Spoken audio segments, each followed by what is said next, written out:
بسم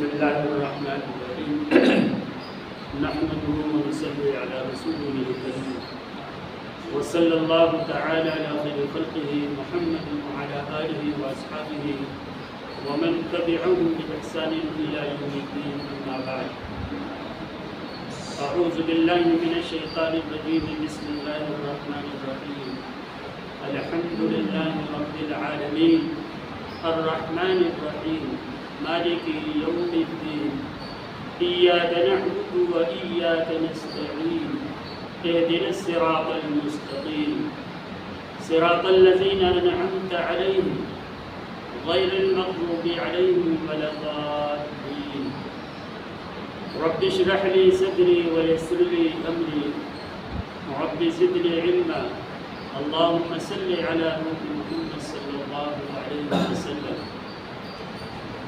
محترم بزرگوں اور دوستوں، آپ حضرات کی خدمت میں پوری سورہ فاتحہ تلاوت کی. سورہ فاتحہ کے متعلق حضرت سید الانبیاء صلی اللہ علیہ وسلم نے ارشاد فرمایا کہ سورہ فاتحہ جو ہے قرآن پاک کی ماں ہے. کوئی نماز ایسی نہیں جس میں سورہ فاتحہ نہ پڑھی جاتی ہو. میرے محترم بزرگوں اور دوستوں،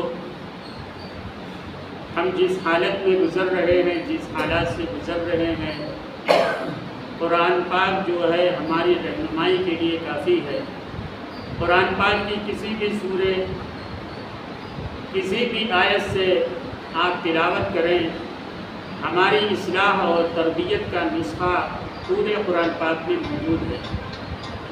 ہمارا رخ کس طرف ہے، ہمارا مزاج کیسا بنا ہوا ہے، ہماری طبیعت کیا چاہتی ہے، اور ہم کس رخ پر جو ہے اپنی زندگی گزار رہے ہیں، قرآن کی آیتوں کو آپ پڑھتے چلے جائیں اور اپنے دل کا، اپنے قلب کا محاسبہ کرتے چلے جائیں کہ ہمارا مزاج کیسا ہے، قرآن ہمیں کیا تعلیم دے رہا ہے، قرآن کی آیتیں ہم کو کس طرف بلا رہی ہیں، قرآن پاک کے احکام کیا ہیں، قرآن پاک کی آیتوں کے احکام کیا ہیں.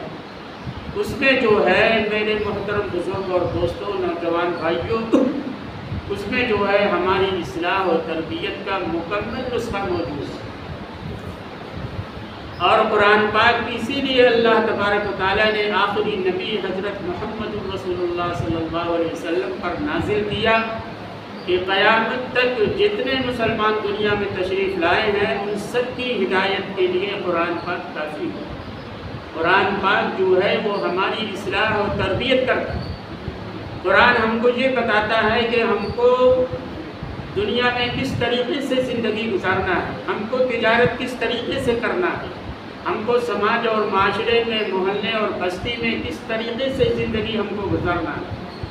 اس میں پڑوسیوں کے بھی احکام ہیں، اس میں بستیوں کے بھی احکام ہیں، اس میں چھوٹے بڑے کا احکام ہے، غریبوں، مسکینوں اور یتیموں کا اور ضرورت مند لوگوں کے بھی احکام ہیں. کہ ہم یہ سوچتے ہیں کہ جو ہم کما رہے ہیں ہم اپنے بیوی بچوں کے لیے کمائیں، ایسا نہیں ہے. اسلام کی یہ تعلیم ہے، قرآن پاک کی یہ تعلیم ہے کہ جہاں آپ اپنے لیے کمائیں. ایک بزرگ تھے، ان کو اللہ تعالیٰ کی طرف سے حکم ہوا کہ فلاں بستی چلے جاؤ اور فلاں آدمی فلاں نام کے ہے، ان کو حج کا سارا پیسہ آپ دے دو، حج کی رقم جو ہے آپ ان کو دے دیجیے، وہ حج کر لیں. بہرحال اللہ تعالیٰ نے جیسا بتایا اس بستی میں گئے اور ان کا نام تلاش کیا. ان کے پاس پہنچے اور پہنچنے کے بعد کہا بھائی یہ حج کا پیسہ ہم آپ کو دیتے ہیں، آپ حج کے لیے جائیں. وہ آدمی جو ہے مذاق کرنے لگا کہ حضرت ہم نہ نماز کے پابند ہیں، نہ تلاوت کے پابند ہیں، آپ یہ پیسہ کسی نیک آدمی کو دے دیں۔ کہا نہیں، اللہ تعالیٰ نے ہمارے دل میں ہم کو بتایا ہے کہ اس آدمی کو آپ ہی کے بارے میں بتایا کہ آپ جو ہے یہ حج کے لیے پیسہ ہمارے پاس ہے، ہم آپ کو دے رہے ہیں، آپ شوق سے حج کریے۔ بہرحال وہ پیسہ انہوں نے لے لیا اور حج کی تیاری انہوں نے کی، اور جب مکہ المکرمہ پہنچے تو کعبۃ اللہ کا غلاف پکڑ کے رونے لگے، اپنی پچھلی زندگی پر جو ہے وہ کیا ہے، رونے لگے۔ اور اسی حالت میں اسی موقع پر جو ہے اللہ تبارک و تعالیٰ نے ان کی روح کو وہیں پر دیا۔ انہوں نے وہیں پر جو ہے اللہ سے سچی توبہ کی، اور حضرت سید الانبیاء صلی اللہ علیہ وسلم کی رسالت سے یہ خوشخبری ہر مسلمان کے لیے، التائب من الذنب کمن لا ذنب لہ، گناہوں سے سچی توبہ کرنے والا ایسا ہے کہ اس نے کوئی اپنی پوری زندگی میں کوئی گناہ ہی نہیں کیا۔ بہرحال ان کا کفن دفن ہوا، ان کی نماز جنازہ پڑھی گئی، ان کو جنت البقیع میں دفن کیا گیا۔ اب ان بزرگ کو احساس ہوا، ان اللہ کے ولی کو، کہ اللہ کی طرف سے جو ہے ہمیں حکم ہوا کہ اس آدمی کو ہم حج کا پیسہ دے دیں، یہ آدمی حج کر لے۔ اللہ تبارک و تعالیٰ کو کون سی نیکی ان کو پسند آ گئی؟ تو میرے بھائی، نماز پڑھنا یہ اپنی ذات کے لیے، تلاوت کرنا اپنی ذات کے لیے، لیکن اپنے پیسے سے کسی انسان کی، کسی غریب کی مدد کرنا یہ اللہ تعالیٰ کو بہت پسند ہے۔ تو بہرحال وہ بزرگ جو ہے ان کے گھر تشریف لے گئے اور ان کی بیوی سے پوچھا، چونکہ دنیا کی زندگی میں میاں بیوی کا ایسا رشتہ ہوتا ہے کہ آخری سانس تک ہوتا ہے۔ ماں باپ کا رشتہ الگ ہوتا ہے، بھائی کا الگ ہوتا ہے، بہن کا الگ ہوتا ہے، بھائی کی شادی ہوئی، بھائی الگ ہو گئے، بہن کی شادی کر دیا، بہن اپنے گھر میں، لیکن میاں بیوی کا رشتہ ایک ایسا ہوتا ہے کہ آخری سانس تک کا ہوتا ہے۔ تو شوہر کے حالات سے بیوی زیادہ واقف ہوتی ہے، اور بیوی کے حالات سے شوہر واقف ہوتا ہے۔ تو انہوں نے جو ہے اس اللہ کے ولی نے ان کی بیوی سے پوچھا کہ یہ بتاؤ ان کا اعمال کیا، ان کے اندر کون سی نیکی ہے؟ تو کہا کہ ان کی نہ نماز کے پابند تھے، نہ ذکر تلاوت کے پابند تھے، صرف ایک اچھائی تھی ان کے اندر، وہ اچھائی یہ تھی کہ ہمارے پڑوس میں ایک بیوہ عورت رہتی تھی اور اس کے چھوٹے چھوٹے 4-5 بچے تھے۔ یہ عید الفطر کے دن ہمارے لیے کپڑے لاتے، ہمارے بچوں کے لیے لاتے اور پیسہ رکھ دیتے، اسی طریقے سے اتنا ہی جو ہے بیوہ عورت کو دے دیتے، ان کو کپڑا دے دیتے تھے، ان کو بچوں کو کپڑا دے دیتے تھے۔ یہی ان کا نیک اعمال تھا۔ ہوتے کرتے کرتے جو ہے بستی میں یہ خبر پہنچتی چلی گئی تو لوگ ان کو طعنہ دینے لگے کہ معاملہ کچھ اور ہے۔ تو ان کی بیوی نے ان کو سمجھایا کہ تم جو ہے ایسا کام مت کرو، جو پیسہ دیتے ہو، جو ان کو کپڑا دیتے ہو، یہ کام بند کر دو، لوگ بدگمانی کرنے لگے۔ تو انہوں نے جواب دیا کہ یہ کام جو ہے ہم اللہ کو خوش کرنے کے لیے کر رہے ہیں، اللہ کی رضا کرنے کے لیے، اللہ کو خوش کرنے کے لیے یہ کام کر رہے ہیں۔ ساری دنیا ہم کو ملامت کرے، ہم یہ کام اللہ کی رضا کے لیے کر رہے ہیں کہ ہمارے پیسے سے کسی غریب کا، کسی بیگھر کا جو ہے اس کے خرچے کا، اس کے کپڑے کا بندوبست ہو جائے، یہ ہم اللہ کی رضا کے لیے، اور کوئی ساری دنیا ہمیں تھوکے، ہمیں اس کی پرواہ نہیں۔ تو اللہ کے ولی نے کہا کہ اللہ تبارک و تعالیٰ نے اسی نیکی کی برکت سے دیکھیے ان کو اللہ تعالیٰ نے کہاں سے کہاں پہنچا دیا، اور ان کی مغفرت میں کوئی شبہ۔ حدیث شریف میں آتا ہے جو بندہ نماز کے لیے جائے اور راستے میں انتقال ہو جائے تو نیک کام کرنے کے لیے جا رہا، اللہ کے فریضے کو ادا کرنے کے لیے جا رہا، اور جب حاجی حج کرنے کی طرف سے جاتا ہے تو وہ اللہ کے راستے میں ہوتا ہے، اور کعبۃ اللہ کا غلاف پکڑتے ہوئے سچی توبہ کرتے ہوئے ان کی کیا ہے، موت آ گئی۔ تو اللہ تعالیٰ ہماری کون سی نیکی کو پسند کر لیں، کون سے اعمال کو اللہ تعالیٰ پسند کر لیں؟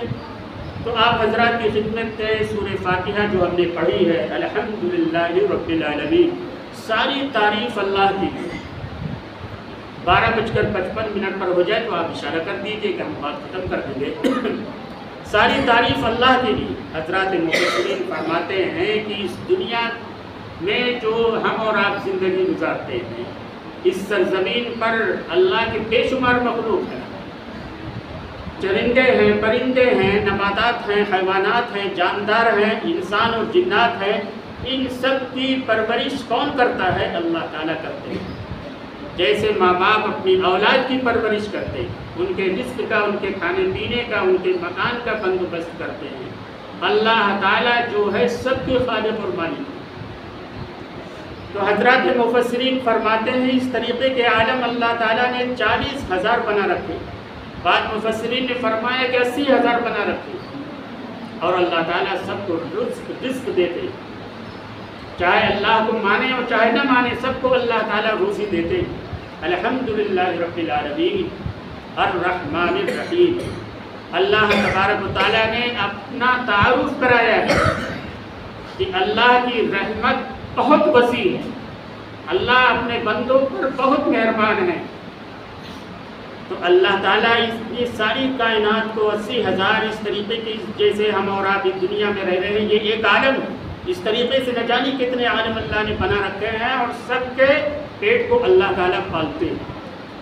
تو اللہ تعالیٰ نے یہ سارا ذخیرہ جو جمع کیا ہے اپنے فائدے کے لیے نہیں کیا۔ جیسے بادشاہ اپنی فوج بناتا ہے، اپنا پولیس بناتا ہے، اپنا محکمہ بناتا ہے، اپنی حفاظت کے لیے، اپنی کرسی کو بچانے کے لیے، اپنے اقتدار کو باقی رکھنے کے لیے جو ہے ہر ہتھ کنڈے استعمال کرتا ہے۔ لیکن اللہ تعالیٰ کی یہ نہیں کہ اللہ تعالیٰ جو ہے ان تمام مخلوق کو پال رہے ہیں تو اللہ تعالیٰ کے لیے جو ہے کیا کوئی فائدہ نہیں۔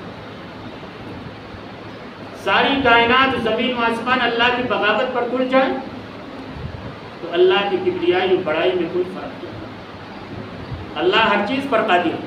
تو اللہ تعالیٰ کی یہ صفت رحمت ہے کہ اللہ تعالیٰ نے ساری مخلوق کو پالا، ساری مخلوق کے پیٹ کو پالا، ساری مخلوق کی ضروریات کو پوری کیا۔ الرحمن الرحیم۔ اور اللہ تعالیٰ نے فرمایا مالک یوم الدین، قیامت کے دن کا مالک اللہ تبارک و تعالیٰ جو ہے روز جزا۔ تو میرے محترم بزرگوں اور دوستوں، ہماری آپ کی جو زندگی گزر رہی ہے وہ 3 حالت سے خالی ہے۔ نمبر 1 ماضی، نمبر 2 حال، نمبر 3 مستقبل۔ ان تینوں زمانوں کا ہر انسان کا واسطہ پڑنا۔ ماضی میں ہم نہیں تھے، یعنی ماضی کہتے ہیں گزرے ہوئے زمانے، ماضی میں ہم نہیں تھے، اللہ تعالیٰ نے پیدا کیا۔ اللہ تبارک و تعالیٰ چاہتے تو کچھ بھی پیدا کر دیتے، کتا اور بلی بنا دیتے، جیسا کہ سورہ الرحمن میں اللہ نے فرمایا خلق الانسان علمہ البیان۔ اللہ نے انسان کو پیدا کیا، انسان کی تخلیق پیدا کی، اور اللہ نے احسان یہ جتلایا، اس کو گویائی سے ملایا۔ تو مالک یوم الدین۔ ہاں، دوسری صفت، دوسرا حال زمانہ جو ہے وہ ہم اور آپ یعنی موجودہ حال میں زندگی گزار رہے ہیں۔ تیسرا زمانہ کون سا بچا ہے، باقی ہے، وہ ہے مستقبل۔ تو اللہ تبارک و تعالیٰ نے ہمیں اور آپ کو تنبیہ کیا کہ اس دنیا میں جو آپ مکان کے مالک ہیں، اس دنیا میں جو آپ اپنی گاڑی کے مالک ہیں، اس دنیا میں جو آپ اپنی زمین و کھیت اور باغات کے مالک ہیں، اس دنیا میں جو آپ کارخانے اور فیکٹری کے مالک ہیں، یہ ملکیت جو ہے وہ کیا ہے؟ ناقصیت ہے، ناقص ملکیت ہے، تھوڑے دن کے لیے۔ اللہ نے فرمایا کہ قیامت کے دن کے ہم مالک ہیں، جیسا کہ قرآن پاک میں اللہ نے فرمایا کہ لمن الملک اليوم للہ الواحد القہار۔ آج کے دن ساری ملکیت جو ہے سب کے ختم ہو جائے گی۔ تو اللہ تبارک و تعالیٰ نے فرمایا کہ تم یاد کرو ماضی میں تم پیدا نہیں تھے، ہم نے پیدا کیا، اور موجودہ حال میں جو ہم زندگی گزار رہے ہیں اپنا محاسبہ کریں۔ یہ سورہ فاتحہ کا پیغام ہے۔ اور مستقبل کی تیاری کریں کہ قیامت کے دن پھر یاد رکھیے مالک یوم الدین، جو قیامت کے دن کا مالک ہے، اس دنیا کے اندر اچھے اعمال کا اچھا نتیجہ دنیا کے اندر بھی اور آخرت میں بھی، برے اعمال کا برا نتیجہ اس دنیا کے اندر بھی اور آخرت میں بھی۔ تو اللہ نے متنبہ کیا کہ آخرت کی فکر رکھنا، مستقبل کی فکر رکھنا، تو کوئی انسان ایسا نہیں جو تینوں زمانے سے خالی، ماضی اور حال، اس حال میں جو ہم زندگی گزار رہے ہیں اپنا محاسبہ کریں، اور مستقبل کے لیے اللہ نے متنبہ کیا کہ خبردار غافل مسلمان اپنے غفلت سے توبہ کر لے، گنہگار مسلمان اپنے گناہ سے توبہ کر لے۔ مالک یوم الدین، قیامت کے دن کے مالک جو ہے اللہ تعالیٰ ہے۔ ایاک نعبد، اے اللہ ہم آپ ہی کی عبادت کرتے ہیں، ہم آپ کے علاوہ حاجت روا کسی کو نہیں مانتے، ہم آپ کے علاوہ کسی پر بھروسہ نہیں کرتے، کسی انسان پر، کسی ماں باپ پر آپ اتنا نہ بھروسہ کریں جتنا بھروسہ اللہ پر کرنا چاہیے، کسی دوست پر اتنا بھروسہ نہ کریں جتنا بھروسہ جو ہے اللہ پر کرنا چاہیے۔ یعنی اللہ کی صفت ایسی ہے، لامحدود ہے، انسان کا علم، انسان کی طاقت، انسان کا اعتماد، انسان کا ایک بھروسہ ایک محدود پیمانے پر، اور اللہ تعالیٰ کی جو صفات ہیں، اللہ کی قدرت، اللہ کی کبریائی، اللہ کا اعتماد و بھروسہ، اللہ نے فرمایا حسبی اللہ و نعم الوکیل، اللہ تعالیٰ جو ہے بہترین کارساز ہے۔ اللہ پر جو بندہ توکلت علی اللہ، جو بندہ اللہ پر بھروسہ کرتا ہے، اللہ تعالیٰ اس کے لیے جو ہے کیا ہے، کافی ہو جاتا ہے۔ مالک یوم الدین، ایاک نعبد و ایاک نستعین، اللہ ہم آپ ہی سے مدد مانگتے ہیں۔ ایاک نعبد و ایاک نستعین، اہدنا الصراط المستقیم۔ جب ہم اللہ کے رسول کی اطاعت کریں گے تو شیطان جو ہے ہر انسان کا کھلا ہوا دشمن ہے، شیطان انسان کو راہ حق سے جو ہے وہ بھٹکاتا ہے۔ تو بندہ ہر نماز میں دعا کرتا ہے سورہ فاتحہ کے ذریعے، اے اللہ ہم کو صراط مستقیم پر چلا گی۔ صراط مستقیم کی تفسیر اللہ تعالیٰ نے دوسری جگہ بھی فرمایا، صراط مستقیم کا کون سا راستہ ہے؟ اولئک الذین انعم اللہ علیہم من النبیین والصدیقین والشہداء والصالحین۔ ان چار طبقوں پر جو ہے اللہ کا انعام اکرام ہے، چار طبقے جو ہے وہ ہدایت کے راستے پر، صراط مستقیم کے راستے پر۔ ان میں سے پہلا طبقہ کون سا ہے؟ حضرات انبیاء علیہ السلام کا۔ دوسرا طبقہ جو ہے صدیقین کا، اور تیسرا طبقہ جو ہے شہداء کا، جنہوں نے اللہ کے کلمے کو بلند کرنے کے لیے، اللہ کے دین کو غالب کرنے کے لیے کفار سے انہوں نے لڑائی کی، جہاں تک کہ اپنی جان کو جو ہے قربان کر دیا۔ اور چوتھا طبقہ اللہ کے نیک صالح بندوں کا۔ یہ چار طبقے جو ہے ہدایت کے راستے پر، ہدایت کے طریقے پر، ان میں سے ہم کو فکر کرنا چاہیے کہ ان چار طبقوں میں سے کسی طبقے میں ہمارا شمار ہو جائے۔ صراط الذین انعمت علیہم، انہی چاروں طبقوں پر اللہ کا انعام اکرام ہے۔ غیر المغضوب علیہم ولا الضالین، اے اللہ ہم کو ان لوگوں کے راستے پر نہ چلا جن پر اللہ کا غضب نازل ہوا، جیسے قوم عاد ہے، قوم سمود ہے، قوم فرعون ہے۔ ان قوموں پر اللہ کا غضب نازل ہوا، اللہ کا قہر نازل ہوا۔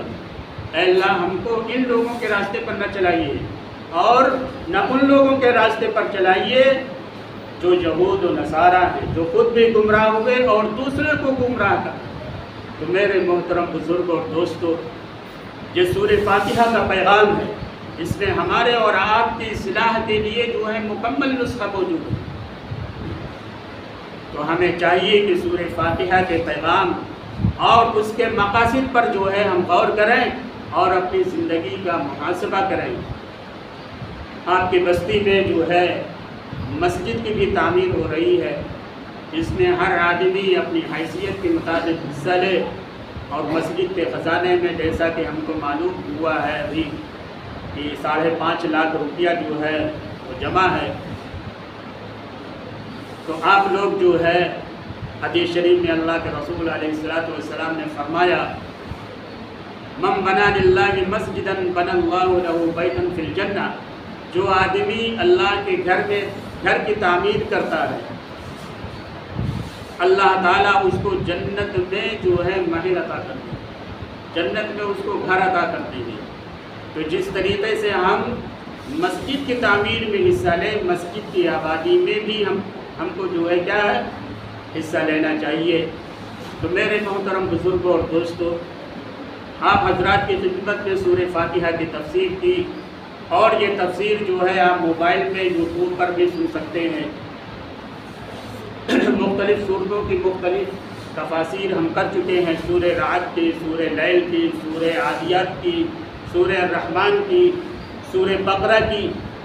یہ ساری تفاسیر جو ہے آپ موبائل پہ یوٹیوب پر سن سکتے ہیں، اور مدرسہ وسیعۃ العلوم نصیر آباد آپ نیٹ چالو کر کے یہ تفاسیر سن لیا کریں، اس لیے کہ اس دور میں ہر نوجوان کے پاس، ہر آدمی کے پاس موبائل ہے۔